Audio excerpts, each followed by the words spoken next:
Nú ætlum við að bregða okkur til New York. Þar verið að kjósa borgarstjóra.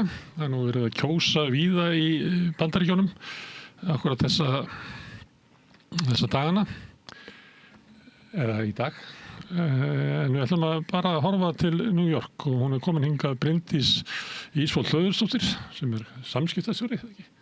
Já, ég var þá einu sinni, en nú ég ráðgjafi meðal annars í samskiptum. Ráðgjafi. Herðu, þú hefur búið í New York og þú varst þarna bara daginn, eða ekki? Jú, ég var bara í síðustu viku og skrapp þarna í viku að hitta kunningja og aðeins að fá að fylgjast með kosningabaráttunni hjá fulltrúa demókrata. Gerir fólk það sem þegar það að kíkja til New York að fá að taka þessi í kosningabaráttu? Nei, ég held að ég sé svo eina sem gerir það. Það vill þannig til að ég lærði í Bandaríkjunum og ég lærði kosningu og herferðafræði. Ég er í grunninn stjórnmálafræðingur og þetta er mastersgráða í herferðarstjórnun og kosningastjórnun og lærði þarna í Fordham háskóla og tók einu önn í Columbia háskóla og sem hluti af náminu þá var ég að vinna í kosningabaráttu og valdi kosningabaráttu fyrir borgarstjóra, Bill de Blasio. Og eignast alltaf mikið af vinum og svo eftir námið þá fór ég að vinna fyrir svona óhagnaðardrifin samtök og einhverja politikusa, alltaf demokrata megin, alltaf gott að merkja það núna í dag, en þannig að ég held að það séu mjög fáir túristar sem að Þú hefur aðstöðu til þess að fá að kíkja aðeins inn. Ef við tölum það, er eitthvað svona sérstakt við kosningabaráttu Mamdani?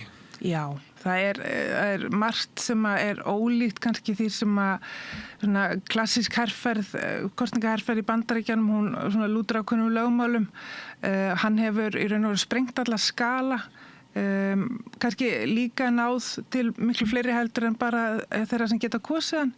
Og ég í raun og veru frétti af honum í gegnum son minn sem er 14 að verða 15 og hann hafði séð þennan áhuga að verða mann á TikTok og benti mér á hann. Og hann hefur verið mjög vinsæll til dæmis í Evrópu með ungra krakka en hann hefur notað samfélagsmiðlana gríðarlega vel. Hann er ótrúlega ungur fyrir að vera í þessu embætti, hann er nýorðinn 34 ára og en svo er hann að bera fram stefnu sem er kannski mjög óhefbundi fyrir Bandaríkin. Það er þessi sósíaldemókratíska stefna. Hann byrjaði reyndar á því að merkja sig sem sósíalista en þegar að leið á kosningabarátuna þá bætti hann það demókrata við. Hann auðvitað bjóðið sig fram í demókrataflokknum. Hann hefur talað sjálfur að hann sé með 90.000 sjálfboðaliða. Það er auðvitað bara tala sem er miklu hærri heldur en hefbundin kosningabaráttu. Hvað gera þeir sjálfboðaliða?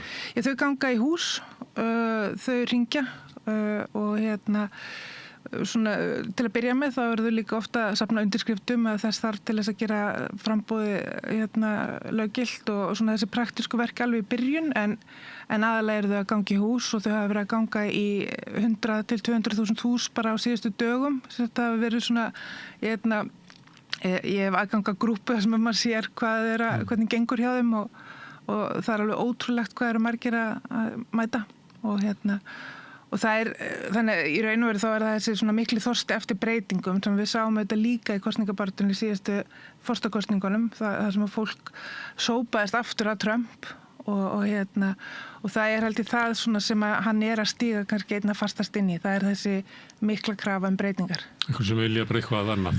Já, þetta er svona það sem hefur verið í boði, það sem þau kalla miðja í Bandaríkjunum, demókratar og republikanar, það sem þau mætast í einhverju miðju, það er mjög hægri sinna fyrir okkur hér. Og það er mjög áhugavert þegar maður skoðar Zohran Mamdani og þetta bara þannig líka kannski klára að svara því að hann er innflytjandi. Hann er til dæmis nýlega orðinn ríkisborgari, hann er reyndar fluttið til Bandaríkjanna þegar hann var 7 ára og Var ekki ríkisborgari fyrir 2018 held ég, við flettuðu upp þegar voru fréttir það? Já, sem líka áhugavert vegna þess að það er mikið hort til hann sem svona mögulegan leiðtoga flokksins á landsvísu en hann getur ekki verið forseti. Það er skilyrði samkvæmt stjórnarskrá að þú þarft að fæðast í Bandaríkjunum. Eins og frægt varð í herferð Trump gegn Obama sem ætlaði að sanna að hann væri ekki Bandaríkjunum. Jú, einmitt. En hann er sannarlega ekki fæddur í Bandaríkjunum og hann foreldrar hans annars vegar frá Uganda og Indlandi en hann er svona ákveð nebobarn, ef maður leyfir sér að sletta.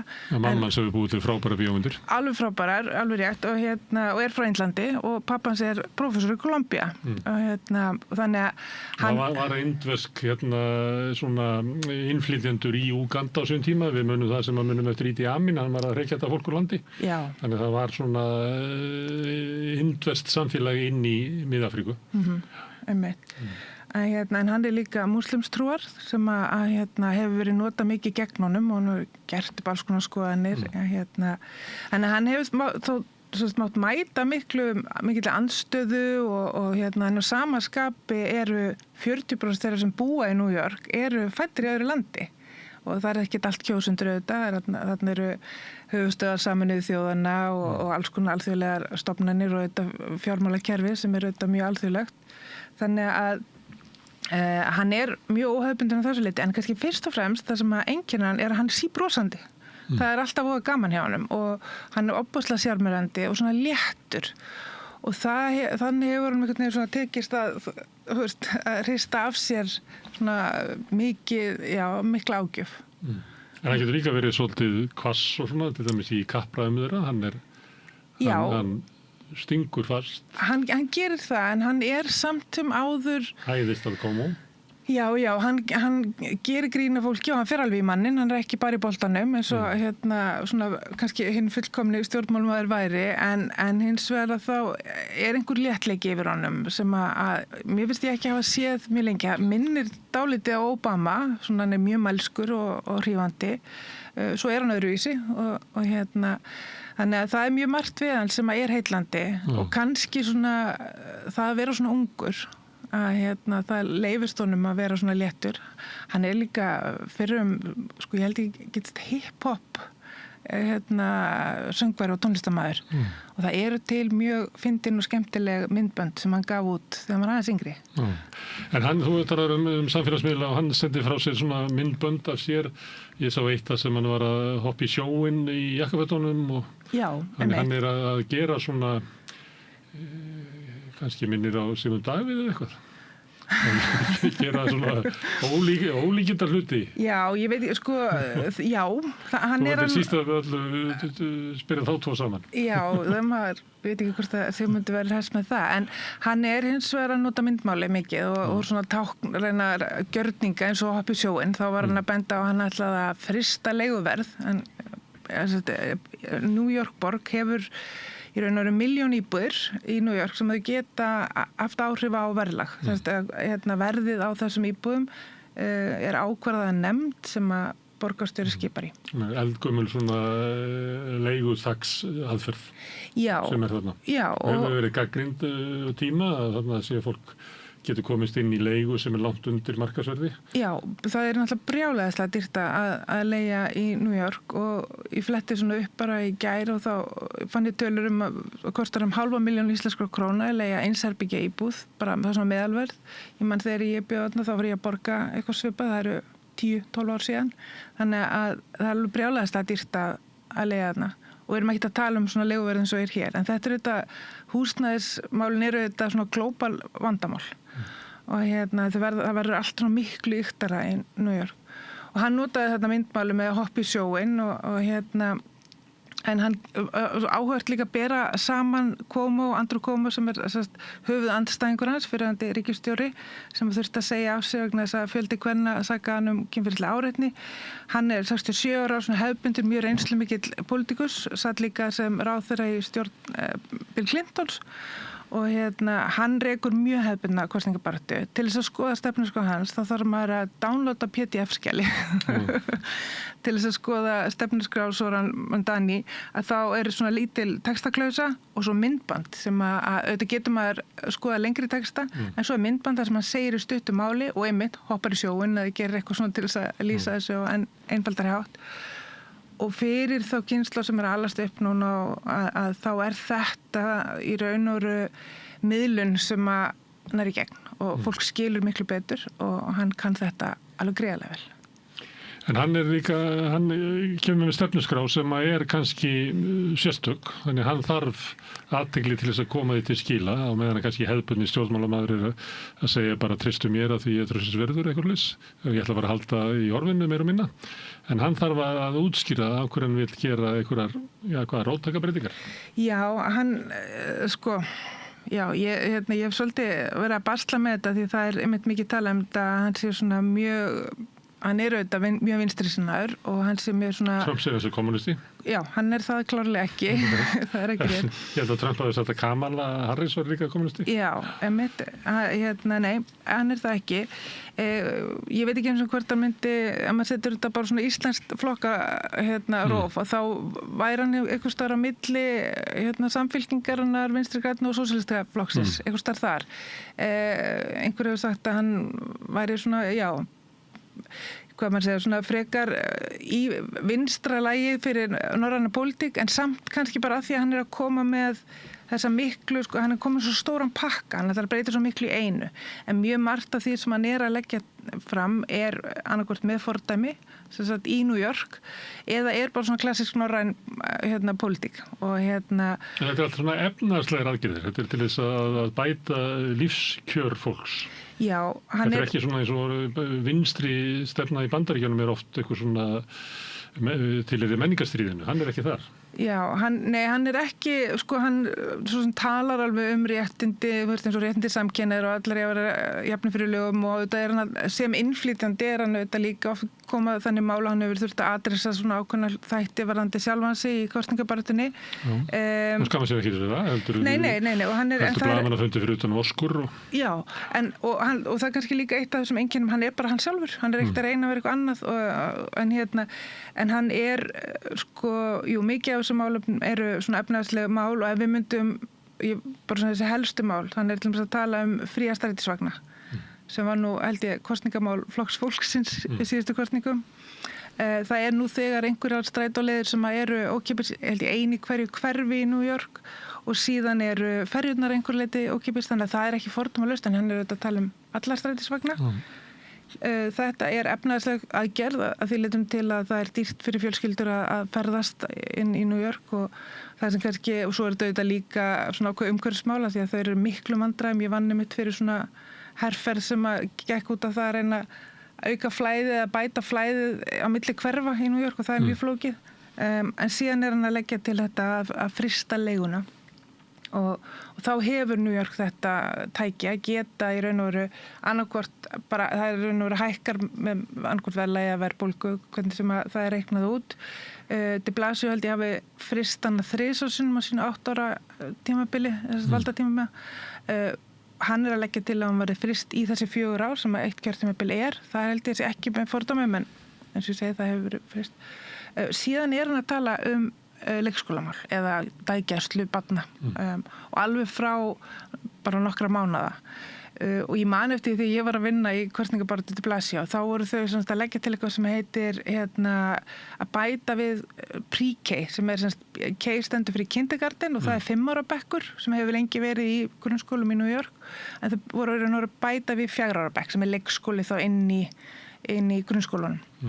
Og þeim fannst þetta alveg ótrúlega svona, hvað maður að segja, svona progressive af því hvað nú gott orðið við það. Já, þau voru svona stolt af því að þau ætlaði að stíga þetta stóra skref og ég hugsaði alltaf, kvennalistin var að tala þetta og komu svo á 80 á Íslandi og fannst það náttúrulega ekki tilstaklega merkilegt að við erum auðvitað langt síðan að við gerðum leikskólana svona tiltölulega almenna og aðgengilega þó þau sé ekki alveg ókeypis að þá eru þau svo dýrir í New York að fyrir meðal fjölskyldu að þá eru þau að borga eitthvað á bilinu 17 til 20.000 og sumir miklu meira því að þú býrði í dýru hverfi að þá getur það, ég veit að ég borgaði fyrir minn eitt sem að reyndar að vera miklu stærri í dag en ég var að borga svip og ég var að borga fyrir námið mitt í leikskóla fyrir 2-3 ára gamalt barn. En það kannski raun kostnaður en það opinbera kemur ekkert á móti. Nei og hann hefur alveg sagt að hann líti svo á að hið opinbera eigi að jafna kjör fólks og það sé ábyrgð þeirra en ekki marka þess að gera fólki kleift að búa svo vel sé, venjulegu fólki í New York. Hverju lofar hann í leikskólamálum? Já, hann lofar í raun og veru fríri daggærslu, ég man ekki alveg frá hvaða mánuði á aldri barns, en þau eru náttúrulega með eiginlega ekki neitt fæðingarorlof og bara upp í þá þetta príki sem komið, held ég, nær alls staðar í New York. Hvar eru börnin í dag? Eru þau þá þeir sem hafa fjárráðin? Eru með kaupa sér daggærslu? Já, það eru þetta mjög mikið af svona nannís sem eru með bara barnapíur sem eru þá með passabörn sem eru svona lítil, svo eru leikskólar, það eru einkareknir allt nánast, það eru einhverjir, ég þekki alveg í þaula en það er einhvað sem að borgin kemur á en það er ekki almennt, það er ekki eitthvað sem að fólk bara fær. Og þetta er alveg brjálæðislega dýrt. Þannig að þetta myndi auðvitað jafna kjör fólks en svo er auðvitað, og svo er það með fleiri tillögur en þetta eru svona þessar stóru tillögur og allt er þetta eitthvað sem maður horfir á Norðurlöndin að er algjörlega framkvæmanlegt og einhvað sem að við kannski, okkur finnst það ekki brjálæðislega svona róttækt en að koma með þetta allt í einu er kannski það sem að fólk segir, ok, þú veist, hægan, hvernig ætlar þú að fjármagna þetta góði? Og hverju svarar hann því? Já, hann er og þarna kemur þetta, hann ætlar að skattleggja þá ríku og þetta er þetta gamalt og nýtt stef sem að mjög oft er talað en kannski minna framkvæmdir þegar að fólk svo endar í stjórn. Það hefur oft verið lækkaði skattar en ríku, þannig lítur að vera að hækka það tilbaka. Já, það er örugglega hægt en það er bara spurning hvort það verði framkvæmt. En það sem að hann Þú meinar að þegar þú ert komin inn í pólitíkinni í Bandaríkjunum þá verður að beygja þig fyrir þessu valdi?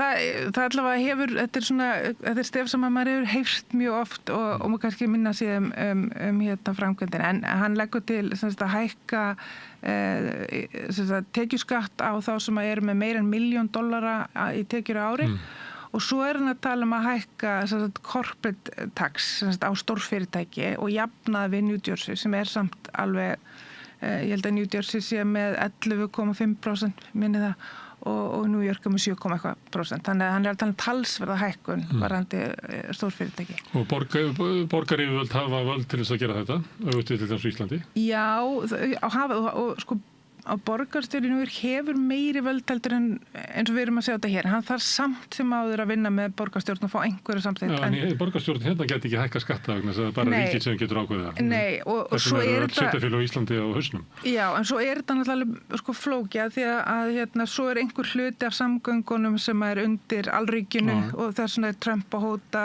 að það er einhver göng sem er löngu komin á framkvæmd sem að hann ætlar ekki að fara í mundani vinnur. Þannig að það fléttast svolítið saman, þetta er einhvers konar samvinna á milli.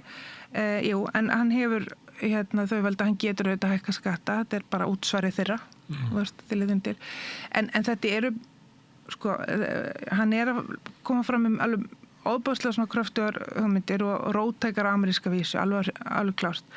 Og ég stundi velti fyrir mig hvort hann hafi ekki búist við að ná svona miklum árangri. Að því að maður hefði því það sem er náttúrulega vont að ef hann vinnur, sem að við getum kannski rætta eftir, það er ekki alveg víst, að þá er væntingarnar svo brjálæðislega háar og það sem gerist þá er að þá náttúrulega ef hann er ekki að framkvæma nema bara brota þessu sem er kannski væri frábært svona á venjulegum degi á stjórnmálamanni að þá hrynja vinsældirnar og til þess að gera raunverulega breytingar allavega 2 kjörtímabil.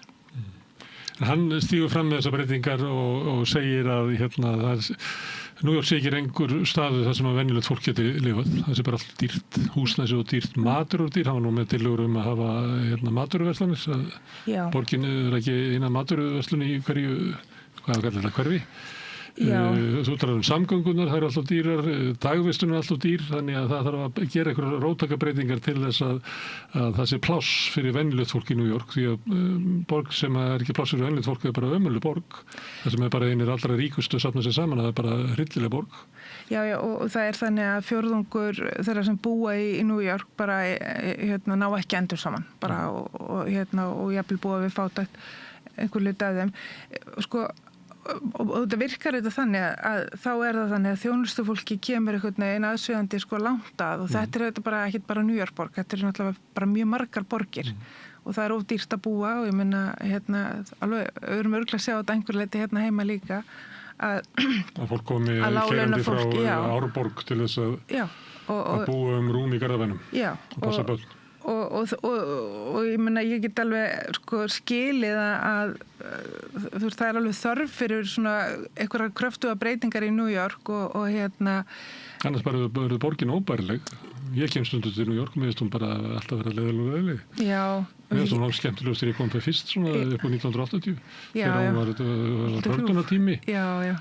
Þá var alltaf fullt af fólki og alls konar fólk að gera hluti og það var margt sem að maður sá sem að var bara ekkit kommersial, heldur alls konar starfsemi sem að var bara áhugaverð og skemmtileg. Þannig soga að sér listamenn og alls konar fólk allstaðar á heiminum. Ef maður kemur inn á Manhattan núna, þetta er bara... Nei, það býr enginn nema bara eiga mjög mikið pening innan Manhattan nema vera með aðgang að svona rentkontról íbúð og það er mikið happatrætti að lenda að fá svoleiðis íbúð. Nei, og það er alveg, ég myndi gera ótrúlega vænt New York, svo ég segi það líka, þarna hittur fólk allstaðar á heiminum, fólk sem er að gera alveg ótrúlega áhugaverða hluti og oft mjög skrýtna hluti, þú veist, bæði er þetta náttúrulega líka starfsmennin hjá Sameinuðu þjóðunum og einmitt listamenn sem eru að gera eitthvað frábært og akademíar og bara einhvern veginn alls konar og það er auðvitað, þetta er eitthvað sem hefur verið að gerast, auðvitað COVID-tímabili svona mildaði þetta aðeins því þá náttúrulega voru margir sem fluttu bara í burtu og verða, leiguverð lækkað en þetta hefur alveg náð að toppa sig aftur núna.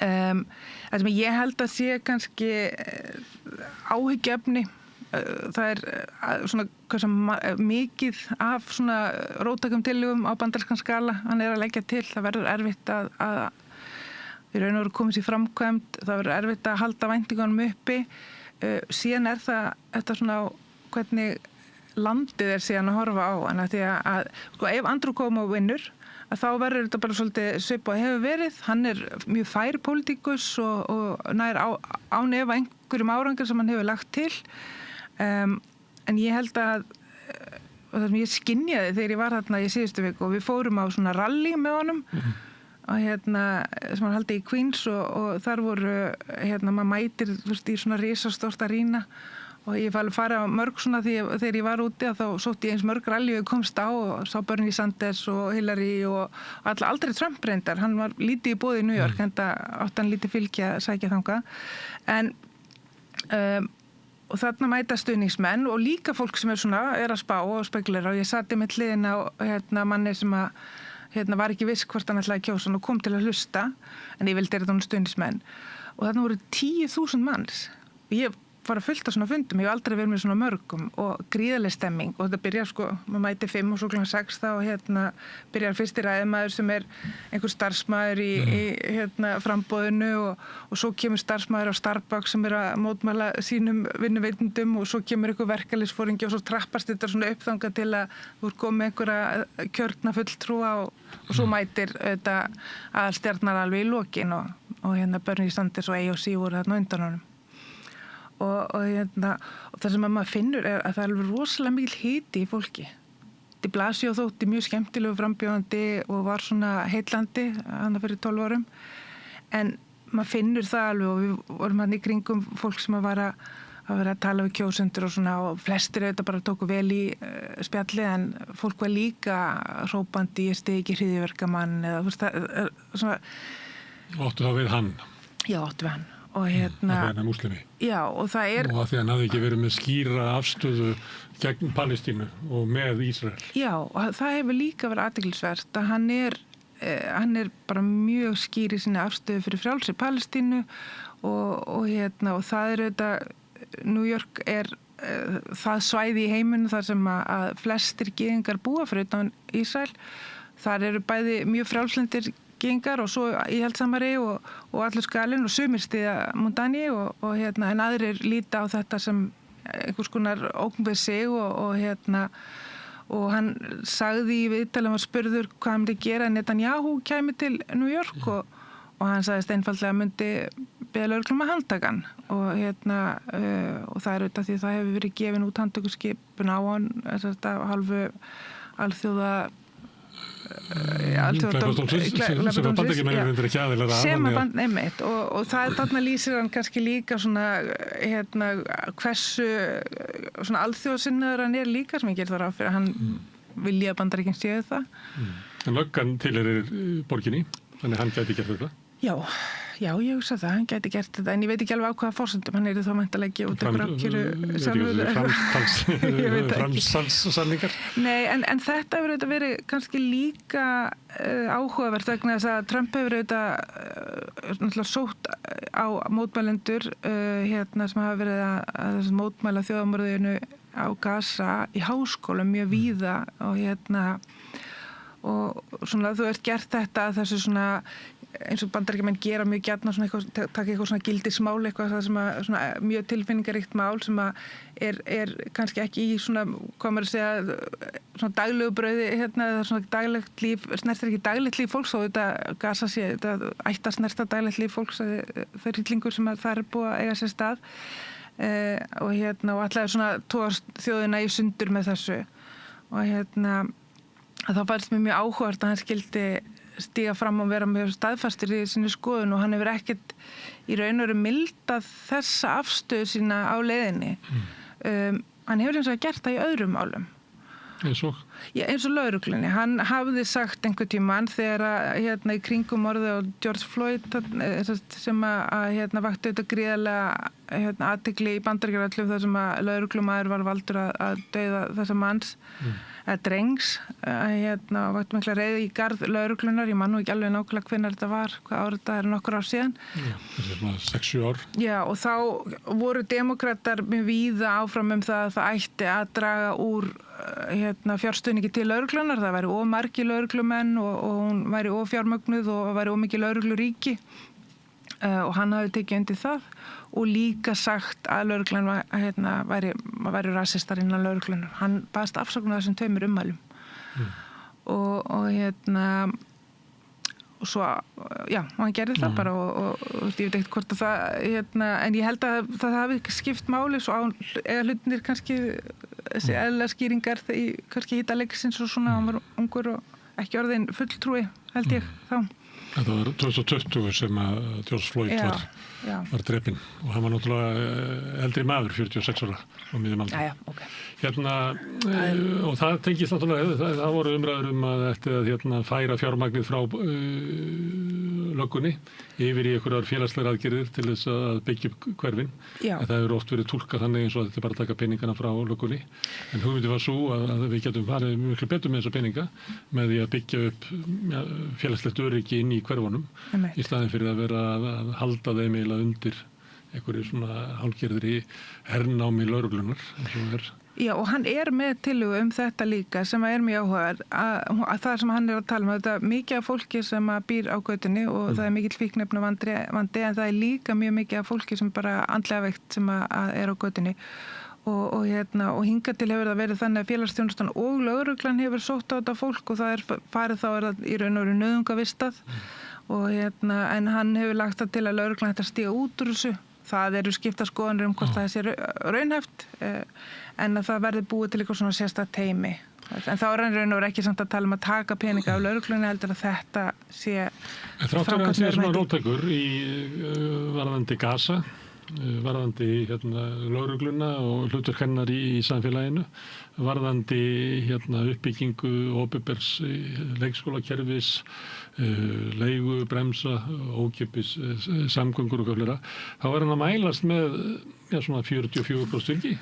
Já, sko hann hefur verið að mælast alveg með mikið forskot á keppinautan sína og hann núna, síðasta konin, bara frá því ég held að hún hafi komið bara í nótt og þá er hann að mælast með 44%.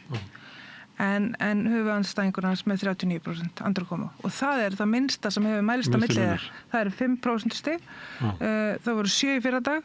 Þar á undan, og þetta er reyndar sama, svo ég segi það er sama fyrirtæki sem mælir akkurat þessar 2 kannanir sem ég er búin að vera að reloada þess að síðu í allan dag.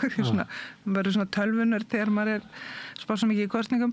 En hann hefur hingað til hans verið að mælast með alltaf 26% stigs mun á milli honum. Þá komum við kannski að líkunum á því að hann verði kjörinn. Að það er kannski líkur ekki endilega í þessum 44% sem eru til að styðja hann.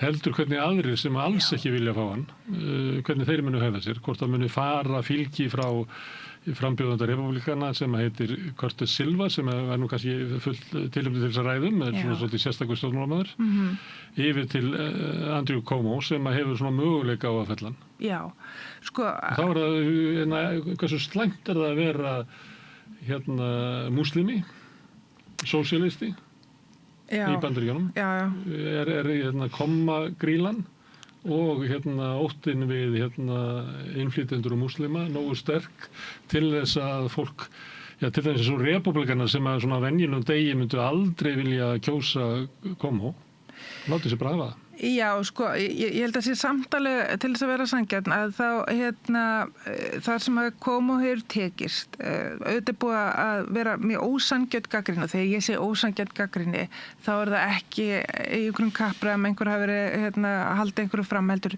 Það eru alveg svakalega miklu peningar sem hafa farið í svokallaðar neikvæðar auglýsingar sem eru bara, þetta eru svona sérstakir hópar sem eru PACs heitir þetta á ensku, þá er þetta bara hópar sem safna pening, eiga ekki að vera beintengdir kosningabaráttunum, eru það samt oft og þau geta í raun og barist gegn kandidat og gera það oft og það hafa verið auglýsingar núna sérstaklega síðustu vikuna og síðustu daga gegn Zohran Mamdani sem hafa verið og þar sem hún er gerst alls konar upp.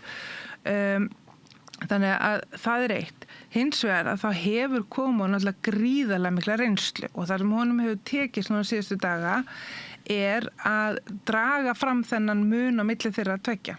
Að Zohran Mamdani hefur í raun og veru bara átt þessi 2 kjörtímabil á ríkisþinginu sem er mjög óspennandi apparat og svo var hann sem ykkur svona non-profit eða svona góðgera samtökum, hann er mjög ungur og hefur ekki langan starfsfell en Cuomo hefur það og þessi munur hefur náð í gegn og maður sér það bara fyrirsögnunum og öðru að þetta hefur verið svolítið svona málið sem að óákveðnir kjósendur hafa svona það sem að stuðningsmenn Cuomo og þeir sem að vilja ekki Mamdani, þetta er veikleikin hans. Já, þetta er veikleiki, absolutt. En hann hefur í kappræðum snúið þessu svolítið við og sagt, þú veist, að kannski vil fólk ekki reynslu þessi mitt, en fólk vil sannanlega ekki reynsluna þína. Já, en ég held að... Þannig fólk hefur bara slæma reynslaður. Já, og hann hefur gert það mjög vel, en bara eins og í öllum kosningum, þá er oft þessi óákveðni hópur, hann er mjög oft ekki að fylgjast með kappræðum, er ekkert endilega að rýna í allar, liggur ekki og rílótar einhverjum síðum eins og við gerum. Hann les fyrirsagnir, heyrir eitthvað á kaffistofunni. Og þá er spilað undir eitthvað sem getur verið svo ógn, ætlar virkilega að kjósa mann sem er algjörlega reynslulaus og fer bara með New York til helvítis. Já, og þá eru þessi tilfinningarökin sem verða miklu sterkari. Eitt af þessi fyrsta sem ég lærði í þessum herferðafræðum er bara emotion beats logic, eða bara tilfinningar verða alltaf yfirsterkari rökum. Og í þessum svona óákveðna hópi, og auðvitað er óákveðna hópur sem er mjög svona vandarvalið og og pælir hlutunum, en það er svona stór hópur oft sem er að taka ákvörðun út frá tilfinningu. Og þegar þú ert með 2 svona sem þið líst ágætlega á, þá tekur þú yfirleitt ákvörðunina með þeim sem að þér líður betur með og líkar betur við. Eða þá ertu minna hræddur að valda einhverjum óskunda. Og það er þessi svona ég meina, Cuomo hefur þessa miklu meiri reynslu og verður að velja það á milli hans. Hins vegar þá lýsti Trump yfir stuðningi við Cuomo í raun og veru og hann segir bara, látið hann Curtis Silva bara vera, þetta er bara eitthvað vitleysingur, það er fulltrúi republikana og síðan segir þið verðið þá bara á tvennu illi, þá vil ég ekki kommunista, þá kjósu við hennar vonda demokrata sem er þá Andrew Cuomo. Frekar slæman demokrata en kommunista. Já. Og þetta gerist bara í gær og það er verið að byrja að kjósa núna og ég er raun og vera mjög erft með átta mig á því hvort að þetta hreyfi eitthvað. Trump fékk að minni með hátt í 30% atkvæða í New York borg síðast og það er miklu meira heldur en áður. Það kom verulega óvart og það er aftur þetta ákall breytingar. Þannig að hversu margir hafa ennþá þannig trú á Trump að þau svona eldi hann eða jafnvel kjósið þvert á það sem hann biður um. Það er nóg að svona þriðjungur af því sem að segjast myndu vilja kjósa Curtis Silva myndu færa sig yfir á Cuomo. Já, hann er að mælast með 16% stig og ég man ekki það er ykkur örfá prósent þarna sem eru ókveðin. Þannig þetta er kannski það sem að mun sveifla atkvæðinu mest á lokametrónum er óttinn við Mamdani. Eins og þeir sem er ekki komnir borði á honum að þeir munu kjósa taktíst eins og er sagt hérna. Já. Og ég meina það er ekki, það er svona... Og kjósundu kjósa taktíst. Já, og ég held að þessi ummæli Trump í gær gætu haft þau áhrif að fylgir hreyfist. Það getur hreyfst í einhverjar áttir. En heldur að fólk hafi ekki verið búin að standa frammi fyrir þessu vali áður? En hefur Trump svona mikið boðvald að það að hann sé að segja þetta, að þá en þessa hegðun að kjósa demokrata að þessu sinni? Já, það getur verið að þetta hafi líka áhrif. Það getur verið að verið til þess að fleiri kjósi Dani og hugsi bara ég er bara aldrei að fara að gera sem Trump þannig ég ger öfugt. Þá er það líklega þannig að þeir sem vilja kjósa Dani að þeir fylgist frekar á kjörstað. Við erum vön að fá þegar að svona fyrir stjórnmálan eða svona stærri stjórnmálamenn gefi öðrum svona blessun sína og stiði eins og Obama hringdi í Dani. Furðulega sein. Já, en hann lýst ekkert yfir stuðningi, þannig að þetta er ekki, hann mætti á kjörfund fyrir frambjóðanda, annan frambjóðanda demokrata í Virginíu, en þetta var svona veikstuðningsyfirlýsing, ekki alveg full, þannig að en það þegar andstæðingurðin í raun og veru mælir með þér, það er bara mjög erfitt að sjá fyrir hvað gerist, en í það minnsta þá held ég að þetta verður mjög spennandi og það er líka, það sem kannski við ekki alveg ná að tala meira að Dani er í raun og veru allt það sem Trump er ekki.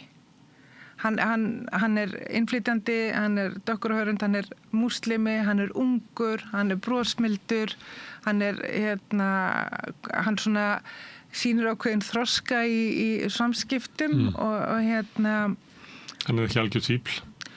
Þín orð. Og hann auðvitað talar fyrir mörguleyti náttúrulega mjög ólíkri pólitík og kannski áferðin á henni allri er bara ólík en hins vegar þá er ákveðin merki maður horfir á þetta hvernig Dani er að mæta til leiks, hann er auðvitað að bjóða fram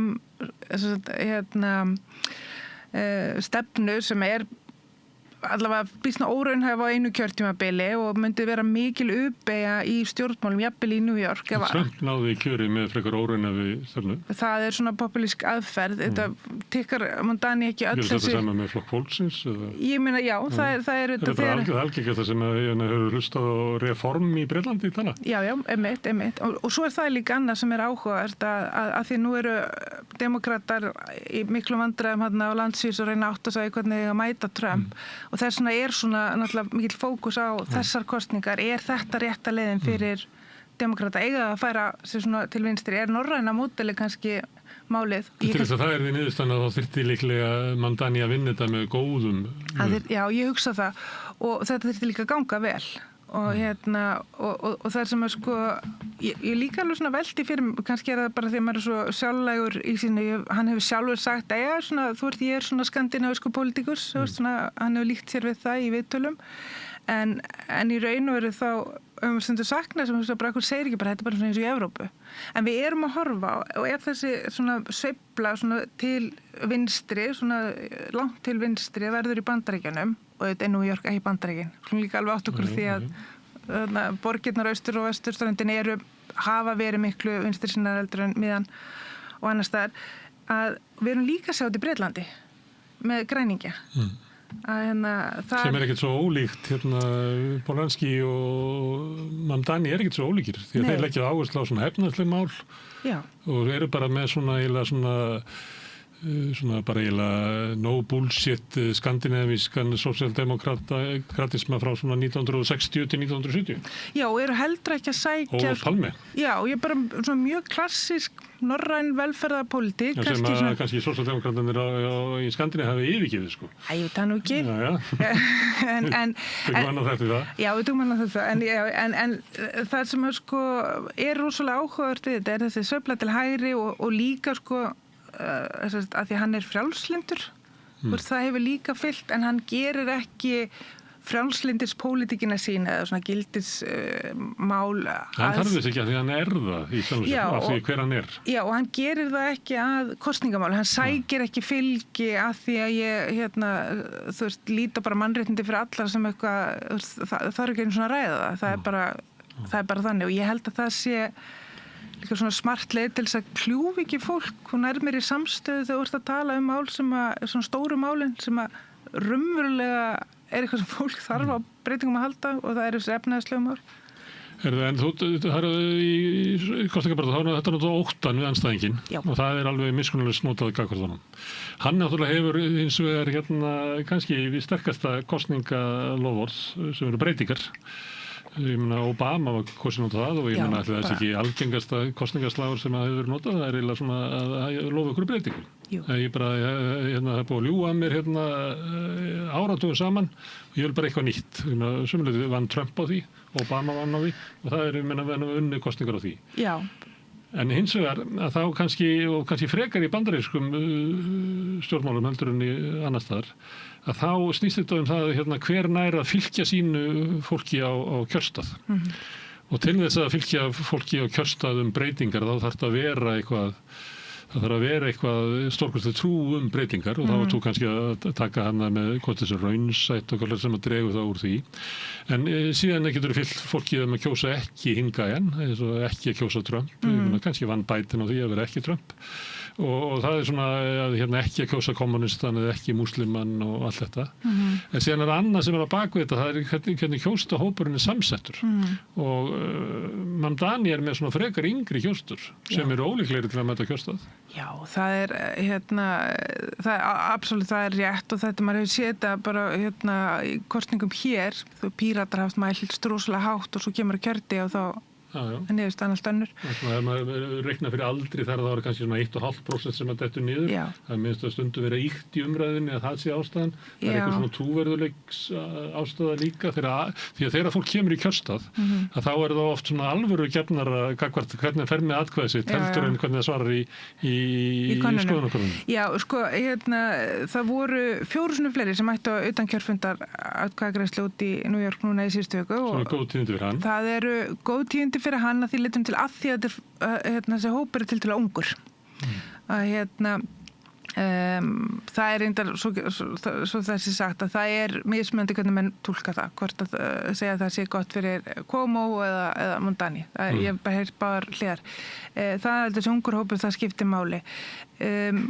Það er alls konar hópar og ég vandræðast með þetta sko þeldökkir sem við tölum oft svarta kjósendur, ég held að segja svona þeldökkir kjósendur er auðvitað ekki einn hópur en það er sá hópur sem hefur sérlega konur sem hefur kosið mest demokrata og það er sagt að þessi ekki hægt að vinna til dæmis fórkostningar í demokrataflokknum nema þessi hópur í meirihluta. Hann tókst það þó. Það hefur verið að keppa þennan hóp nú á síðustu daga. Erik Adam sem var eða er borgarstjóri núna, hann styður Cuomo. Hann er þeldokkur og hefur verið að mæta með honum inn í hverfi og þeir hafa miklar áhyggjur af því að það þeirra hverfum verði breytt í hverfi fyrir hvíta, ríka og unga og það hefur verið svolítið umræðan. Mamdani hefur ekki af sama skapin svona vel til þessa hóps. Það er einn hópur sem hefur verið haft áhyggjur af. Síðan eru ákveðnir hópar sem hafa verið vaxandi. Það eru mjög margar ungar fjölskyldur sem hafa flutt frá New York borg. Það getur sett strik í reikningin. Svo er það þessi stóri hópur gyðinga sem býr í New York og þessi stór hluti lætur Palestínumálið ráða för. Þannig að það er hægt að horfa en þetta hefur samt ekki verið þetta var ekki skipst einhvern veginn svona alveg eftir þessum típisku hópum.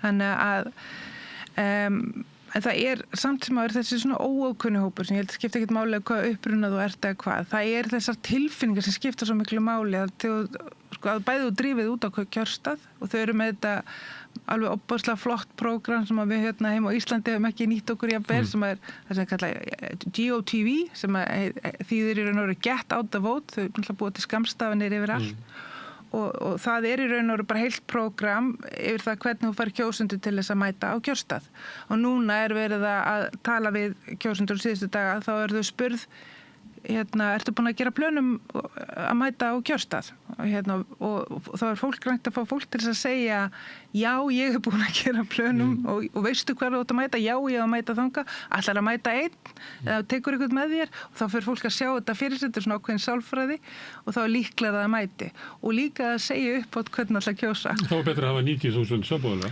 þá betra og þau hafa verið alveg, sko það er bara alveg ótrúlegt að fylgjast með þeim og ég á alveg nokkra vinni sem eru alveg á fullu í þessu og þau eru að taka margar vaktir í röð og eru að banka á dyr og ég hugsa að það muni í það minnst að tryggja stóran hluta þessa unga fólks.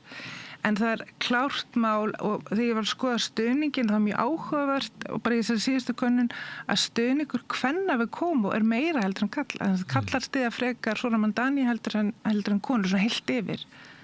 Og velið til þess að hans svona kynferðisskandalar hafi ekki haft áhrif. Nei, það kemur svolítið óvart og meðan yngri konur eru stiðja Mandani meira og sérstaklega ungir kallar.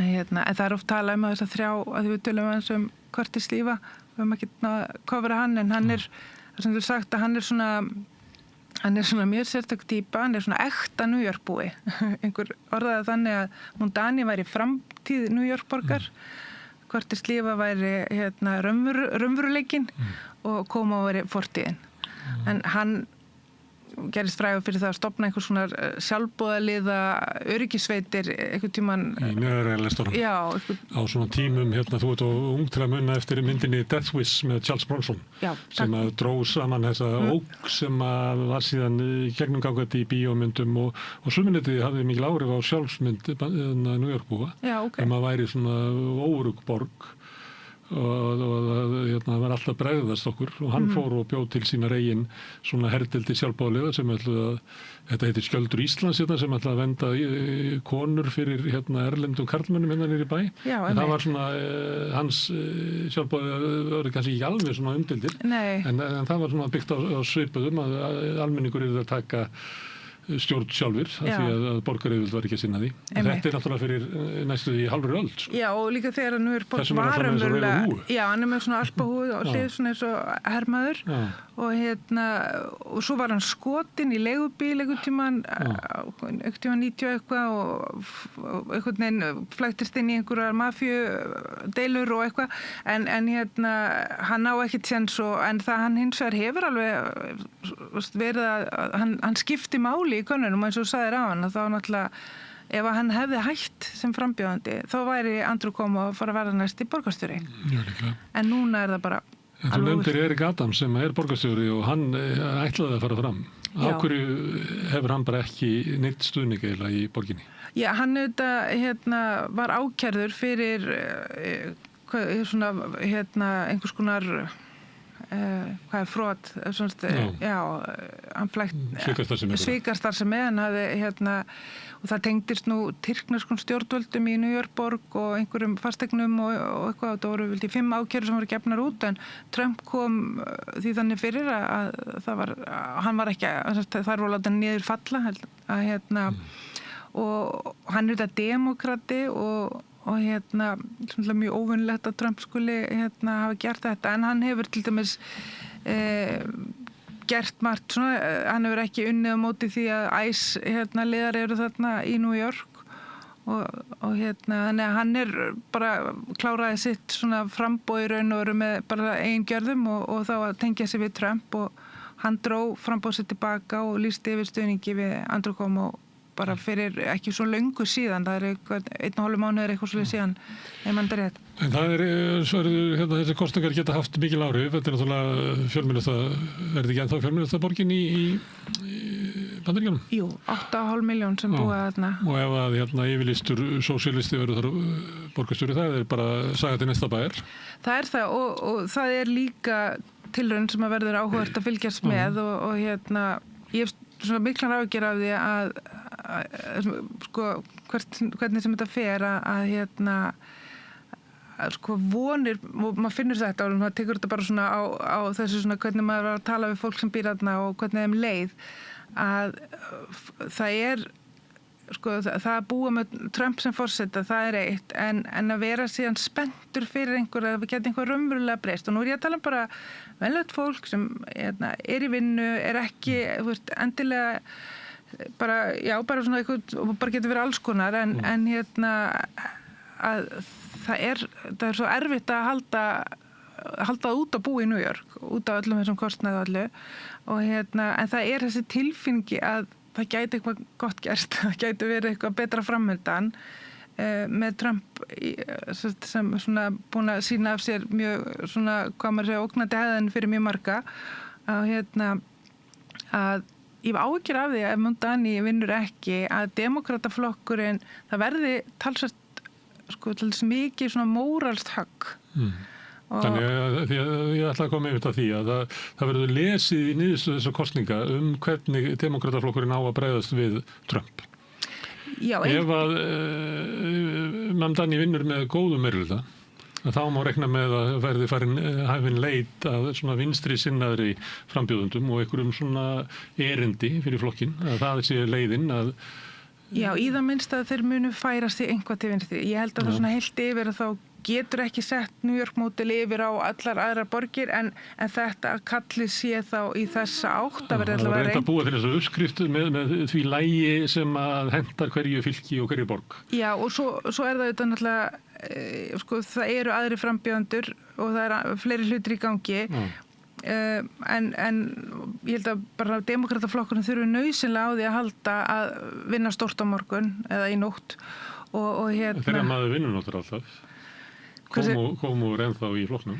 Nei, hann er náttúrulega, hann tapaði náttúrulega fórkostingunum, hann er í frambóði sem independent, en hann er þetta skilgreinin sem demokrata, já, en ef hann vinnur, þá munum einhverju svona flokkseigandafélagi segja, ég bara borga sig að bjóða fram bara hefðbundna frambjóðendur demokrata? Já, og það eru margir demokrata sem verða mjög fegnir, því það eru síðan demokratar sem hafa verið að spila sig sko nær makarhefingunni í til dæmis innflytjendamálum við annar staðar í Bandaríkjunum. Þannig að ég held að þetta verður allavega þannig að það verður brjálæðislega spennandi að fylgjast með hvernig það fer og sérstaklega ef Mondani tekst að sigra að hvort að hún takist að koma málum og breyta raunverulega lífi fólks og efnahagsstöðu venjulegs fólks. Það er nú algengt að stjórnmálamenn svíki það sem er að lofa, sérstaklega þeir sem er að lofa kannski einhverjum breytingum, þannig að við lifum við það. Já, og svo er þetta náttúrulega... Cornel West sagði Obama, hann hafi snúið að okkur í kosningum og lofað okkur breytingum.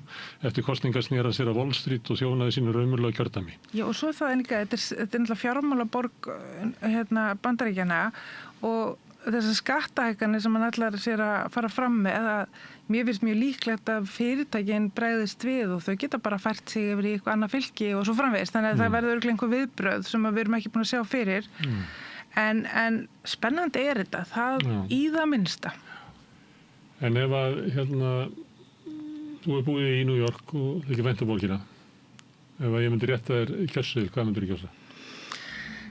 Ég lít svo að ég get ekki kosið Andrew Cuomo ég held maður aldrei að spyrja stjórnmálafræðinga þessu, en ég hef auðvitað unnið fyrir demokrata í New York og ég hef ekkert verið feimin að segja það, ég myndi kjósa Solomon Mondani, mér finnst þetta spennandi ungu maður en hann er eins og að taka mjög skarpa beygju til vinstri sem að ég held að fylgist í líka á þetta ekki kýrsi ég Curtis Sliwa. Ekki getur haldið áfram og sem við braut gæti einhver sagt sem að væri sósíalist og vinstri sinni, ef við tökum ekki beygju, þá keyrum við fram að bjargina. Já. Eða keyrum á veginn. Já, ok, ef það er bjarg fyrir framan. Já, það er til dæmis í formi Donald Trump og því sem hann stendur fram mér fyrir. Já, en ég meina, ef Cuomo væri ekki með þessi mála á sér, þá er hann líka mjög fær stjórnmálamæður, en hann er auðvitað svolítið meira að því sama og ég hugsa sko, ef maður hugsa bara fyrir borgina, þá held ég hún verði að fá einhvers konar breytingar og einhverja von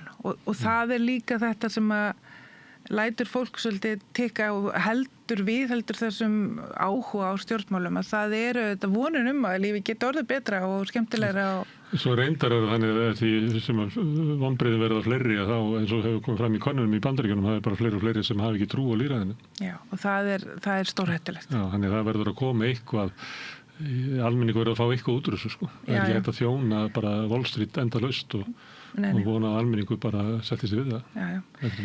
En ég veist að blanda af Cuomo og Mondani væri kannski fín niðurstaða svona fyrir þannig að færi heldur ekki á hliðina sko, að ég er svona meðalhófsmanneskja að en þetta er alveg brjálæðislega spennandi. Já, það því að tala um þetta svo óttin við, svolítið að vitna í sko óttan rauða hættuna, að fara á hliðina. maður gæti sagt þess svo að undanfærin 30 ár hefur New York og Bandaríkin verið sett á hliðina. Já. Þannig ef þú vilt ekki breytingar, þá viltu bara borg sem eins og Mamdani hefur bent á, að venjulegt fólk bara getur ekki búið þarna. Við getum ekki búið í borg sem bara smíðuð í kringum þarfir hinna allra ríkustu. Nei, og það er ekki bara með það að rekja fólk út úr borginni, þess að getur ekki lifað í þessu, heldur situr eftir óbærilega leiðilegt samfélag, því að við verðum að hafa samfélag þar sem að allir geta lifað, allir geta brauðfætt sér, til þess að geta haft þá dyglu og þá sköpun sem að New York einu sinni var. Já.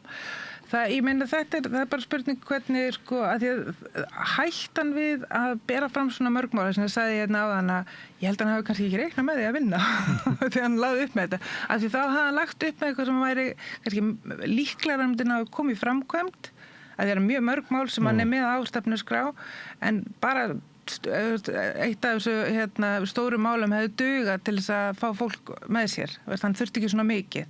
Og það ég held að hættan við þetta er að hann ná í kjöri og hann ná ekki að koma eiginlega ekki nema eitthvað brota þessu og þá náttúrulega missir fólk líka trúna. Það flókið að vera leiðtogi og ég meina Móse, hann var leiðtogi.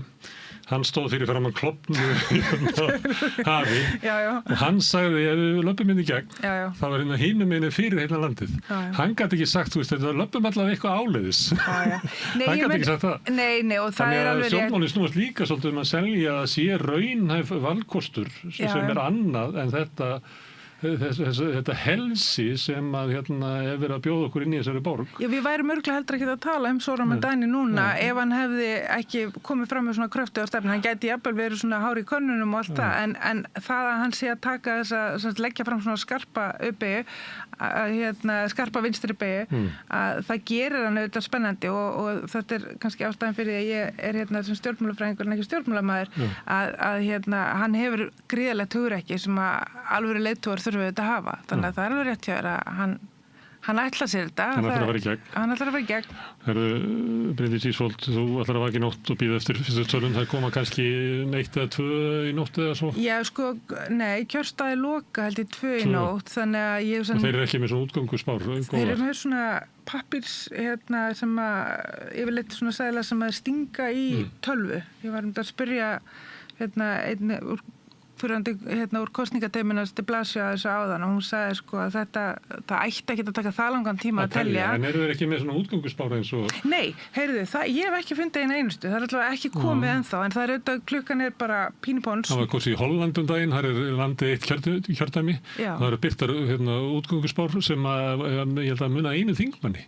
Og síðan voru þau bara alla nóttina að telja, það hefði engin áhuga á talningunni, af því að það vissu allir af reynslunni að útgönguspárnar eru bara niðurstu kosið. Já, verða örugglega einhvað í kvöld, ég vona það allavega, en þetta, ef þetta verður tæft, þá getur þetta ekki tíma að telja.